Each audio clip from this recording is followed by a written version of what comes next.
spirit cosmos. And I believe that the great revolutionaries of East and West did exactly that.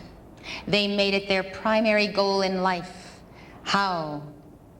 By devotion, by the call, by the word, by good works and service to life. How they might realize more of the light of that inner being that they knew that they were, and bring it into manifestation in the physical. Old age, disease, and death are not a natural part of us. All of us remember past golden ages where we have lived, unencumbered by those conditions. And right now in the heaven world that is coexistent with our earth planet, which is called the etheric octave, there are golden ages that are being lived in this very moment by people like us, souls who are there. And furthermore, when we leave this body, whether suddenly or naturally, we also are taken to those inner planes. Beyond that, you may travel out of the body at night while you sleep to those etheric cities of light, or to the retreats of the ascended masters. In the etheric octave are only the saints, those who have risen from this schoolroom and have graduated. They have balanced their karma.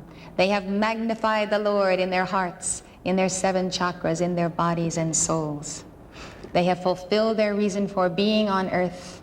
They have realized that the universal Christ is also in them. And they have resurrected, or as we might say, they have ascended. So they are called ascended masters, and they are the true teachers of all of us.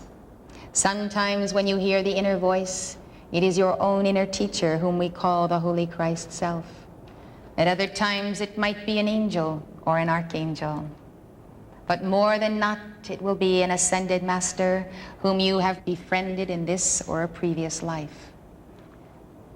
You might find yourself guided by one of these masters and realize that you are entertaining an old friend.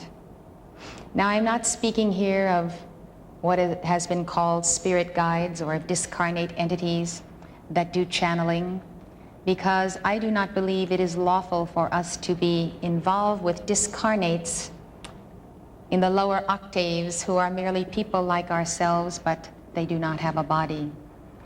And therefore, I do not represent that movement, that is the channeling movement or the psychic movement, but I do represent the spirit of the Great White Brotherhood that consists of the saints robed in white that John the Revelator saw.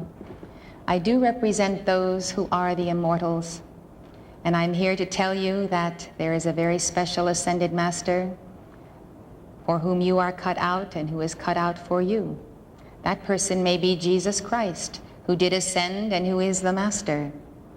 I acknowledge him as my Savior, truly my living Savior, who has saved me for the path of walking with him on the road all the way home to God.